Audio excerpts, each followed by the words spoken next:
अरे Kulkarni sir, how are you? Fine. कसे आला? मस्त आलो चहा घ्यायला, तुम्ही दिसले म्हटलं चहा घेऊयात. बरोबर, सध्या ऍडमिशनचा जोर चांगला असेल तुमच्याकडे. ऍडमिशन तर जोरदार चालूच आहे, पण दरवर्षी सारखे मुलांचे सेम डाऊट्स. करिअरची दिशा काही फायनल होत नाहीये. अरे सर, तुमचं तरी ठीक आहे, इंजिनिअरिंगच्या पहिल्याच्या गोष्टी बोलताय. इथे मुलं इंजिनिअरिंगला आले सेकंड इयर मेकॅनिकल, तरी त्यांना क्लॅरिटी नाहीये पुढे करू काय. बरोबर आहे. 11वी-12वीला क्लिअरिटी नाहीये, तर इंजिनिअरिंग करताना कसं काय क्लिअरिटी येणार? Exactly sir. म्हणजे मी तर असं पाहिलंय की मुलांना JEE द्यावी का सीईटी ते क्लिअर होत नाही. बरं, इंजिनिअरिंग आणि मेडिकल सोडून खूप सगळे सायन्समध्ये ऑप्शन आहेत, ते पण त्यांना क्लिक होत नाहीत. त्यांना गायडन्सच मिळत नाही बहुतेक. पण मी असं ऐकलंय की तुमच्या अकॅडमीमध्ये तुम्ही आस्क KSA नावाचा काहीतरी उपक्रम करता. Yes, counselling plays a very vital role. म्हणूनच आम्ही मुलांबरोबर पालकांना सुद्धा गाईड करतो की सायन्स बरोबर खूप सारे फील्ड्स आहेत.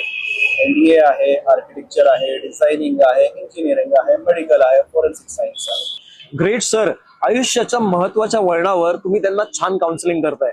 ह्याचा त्यांना त्यांचा करिअर पाथ निवडायला नक्कीच मदत होईल. तर मग नाशिककर, कसली वाट बघताय? सायन्स मध्ये करिअर करायचंय आणि प्रॉपर काउन्सिलिंग हवंय. चिंता कसली करताय? Ask KSA.